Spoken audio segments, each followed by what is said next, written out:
Hello and welcome back to the Sports Sermon. I'm Dylan Sagi, I'm Jason Gotti. and today we will be doing another edition of our NFL season previews. This time we will be going over the Miami Dolphins. So the Dolphins last year got off to a 1-4 start and actually ended up 10-6, and they got destroyed by the Steelers in the playoffs. They had 10 games within 7 points last year, and they won 8 of them. And according to ProFootballFocus.com, their expected win-loss was 7.6 and 8.4. That's obviously a lot worse in their 10-6 finish. So kind of got lucky in those close games, going 8-2. So the Dolphins having an overachieving year last year, I would say. What have they got on their depth chart this season that makes you think they can do the same or do worse? Well, I'm going to go look at the same two positions I usually do.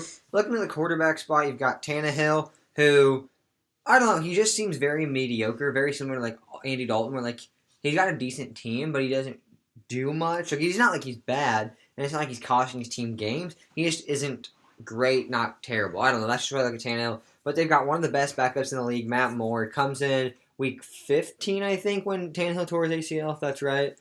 I don't know if that's the right week, but so. 14 or 15, comes in, leads him to the playoffs, and obviously the playoffs were not how they wanted, but one of the best backups in the league at Matt Moore, so their quarterback position is set. Looking at the running back spot, you've got Jay Ajayi coming off a monster year, including 2 back-to-back 200-yard rushing games. Then they've got no one really behind him. They had Reggie Bush, got rid of him. They had some other guys that they've got rid of, so nobody real important for the Dolphins after Jay Ajayi. Like the running backs, they have Damian Williams. Kenyon Drake, I thought would do more last year, but he really didn't do much besides kick returning. And then you look at the receiving end, and you've got Devontae Parker and Jarvis Landry. Jarvis Landry, one of my favorite players in the league, always brings so much energy and is such a good guy as well as a good player. Devontae Parker, everyone kind of compared him to OBJ. They was going to have this breakout year, and he never really did, so maybe he'll get on to that now. And then Kenny Stills is their third option, really revived his career in Miami. So that's what it looks like on the offensive end. Dylan, what do you got for the defense? They have a very good defensive line again this year. Ndamukong Suh, Cameron Wake, and just brought in William Hayes from the Rams. Basically stole him, trading him, or getting him, and a 7th-round pick and only trading away a 6th-rounder. And also drafting Charles Harris in the draft. Some pretty average linebackers. They got Kiko Alonso, Koa Misi, and brought in Lawrence Timmons and Raekwon McMillan in the draft. Do the Dolphins run a 4-3 or 3-4? 4-3, I believe. Okay, I was going to say Charles Harris can also play linebacker. I know coming out of Missouri, they liked him. He's more of a 3-4 linebacker. I think he'll move to the I think he'll go down 4-3 D end. Okay. And then looking at the cornerbacks, they are absolutely awful. Byron Maxwell is their only decent guy, and even he's not good at all for a good year at Seattle, and then he's not good at all for a number 1 quarterback. Besides that, they've got Xavier Howard, Bobby McCain, and Tony Lippett also at the cornerback position, but not really looking too great there, trying to cover some elite wide receivers when they face them. And the safeties are actually really solid. Rashad Jones just got a new deal, 5 years, $60 million. T.J. McDonald brought him over from the Rams, and Nate Allen coming to the Dolphins this year. So some good safeties, and overall a pretty solid defense for the Dolphins besides the cornerbacks, I would say. Yeah, both offensive and defense, and even special teams are all just kind of mediocre. There's no like big star that's gonna carry your team. I think Ajayi, Landry, and Tannehill are good pieces, just like Sue, Maxwell, and I think Raekwon McMillan will be a steal in the draft. So those guys, I think, really are all really good players, but I'm not sure it's gonna get them over the hump. But that leads into our schedule breakdown. We're gonna alternate game by game, and the Dolphins start off the season at home against the Buccaneers. Buccaneers made some improvements, but I like the Dolphins I like the Dolphins losing to the Buccaneers, and I think Jameis Winston just outplays Tannehill. Yeah, I have the same thing. Tampa Bay, a loss there in the first week. And so now the next game is at the Chargers, and Chargers are one of those up-and-coming teams, but I think the Dolphins then get their first win and beat the Chargers, making them 1-1. Yeah, I had the same. The Dolphins go to Los Angeles, beat the Chargers, and start off 1-1 like you. All right, I have them easy week 3 beating the Jets. Not even a competition. Jets might Yeah, go same. winless this year. I don't know what they're up to. Yeah, quarterback position terrible with Jets. Don't worry, we'll have that on what day will we be doing that one? I'm trying to remember. I think it's Friday, Thursday or Friday. No, Friday will be our I think finals. it's Thursday. I think Thursday yeah, we'll be putting out the Jets season preview. If that's what the schedule is, Wednesday or Thursday. So make sure you tune into that. Not much going well for the Jets, but back to the Dolphins going to week 4 against the Saints. I have them getting the win. I think the Saints are struggling to gel with their new running back, Adrian Peterson. I like the Dolphins getting the win. Yeah, I also have that at home. I think the Dolphins get another win and start off the season very solid, 3-1. I think then they go to their home against Tennessee, and I think they lose that one as well. Marcus Mariota, DeMarco Murray, and new added receiver Corey Davis are just too much for them. Yeah, the Titans will have a pretty solid year this year. I also have lost that game. Puts it 3-3, right? Yep. All right. Next, you go at the Falcons. I think that's a loss. Mm-hmm. And then home for the Jets. That's a win.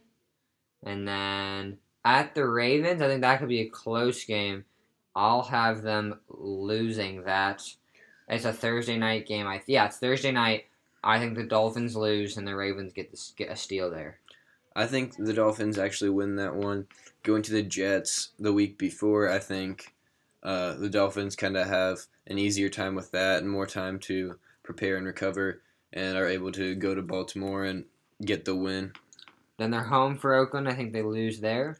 I have an upset there. I think the Dolphins, again, have a little bit of a hot streak, winning against the Jets and the Ravens the 2 weeks before and beat the Ravens at home. That's just disrespectful. There's no way my Raiders are going to lose to the Dolphins. Anyway, then they go Monday night at the Panthers. I think they just get destroyed against the Panthers.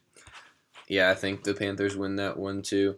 I think after those last 3 weeks getting the wins, they're a little bit worn out and go to Carolina right before the bye. And that puts us at 6-4. I think we've alternated, so I think we're both 6-4. I think you're 5-5 right now. I think because I had the Ravens winning. No, I had them losing to the Ravens but beating the Raiders. No, you had Raiders lost, didn't you? Sorry, I had them losing to the Raiders, losing to. I'm lost. I think I'm 5-5. Yeah, I'm 6. I have 6-4 going into the bye for the Dolphins. My bad there. Now we get off the bye into the Patriots. I think that's a blowout loss again. I don't think it's close, and Brady's too much for him. Yeah, I have the same. Patriots will go undefeated in the AFC East this year. Then the Broncos they lose to the Broncos. The Broncos beat them. Really, I have a win there. I think the Broncos going to Miami at home. I think the Dolphins are able to pull that one out. And then I've got a loss to the Patriots in Week 14. I also do too. And then in Week 15, they go to the Bills. I predicted this in our Bills season preview too. I think they lose that one. A cold weather team, after just being worn out by playing the Patriots twice in the last 3 weeks, I think they go to Buffalo and lose that game. I think the Dolphins pull that one out, putting them at 9. I think I have them right now at 8-6. 7-6, I think is what I have them at now. I don't know. Anyway, Week 16. I know where it'll be at the end. Week 16. I have a loss there to Kansas City. And I also do. And then I have them closing out the regular season at 9-7, beating the Buffalo Bills. I also have a win at the Bills. That's 8-8 for me. I think the Dolphins do not make the playoffs this year and have a mediocre year, about more near their expected win-loss based on how they play. I don't think they get as lucky going 8-2 in those games decided within a touchdown. I think the Dolphins have a pretty average year this year. Yeah, I think the Dolphins pull it out. I don't know. I think they'll have a good little season, but they won't make the playoffs. I think they'll just be right on the cusp until the end, but not able to make it in. I apologize for all that confusion on the schedule. 9-7. Dylan has them at 8-8. Dylan, what's your headline for next year? For next year, I think my headline will be, can Ryan Tannehill take the next step and win the Dolphins a playoff game got them to the playoffs last year, but got injured, wasn't able to compete, and the Steelers just absolutely dominated them, walked all over the Dolphins in the first round of the playoffs.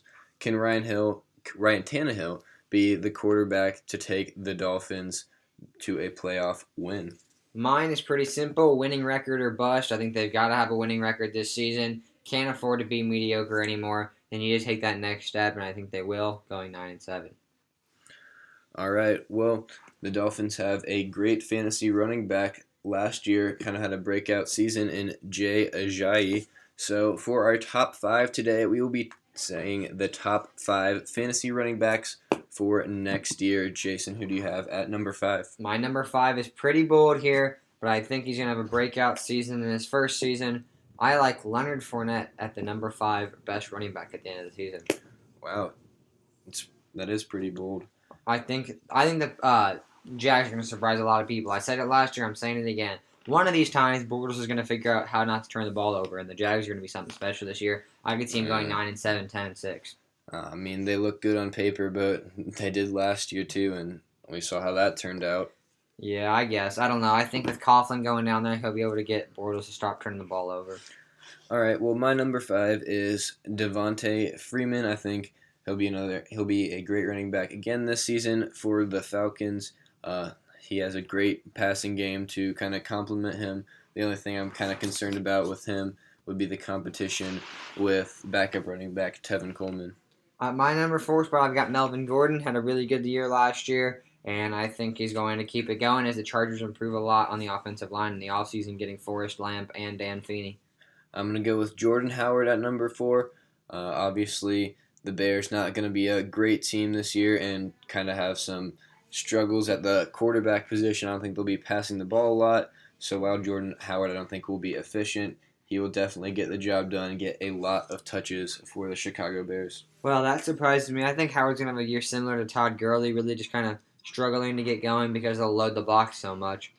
But at my number 3, I've got David Johnson.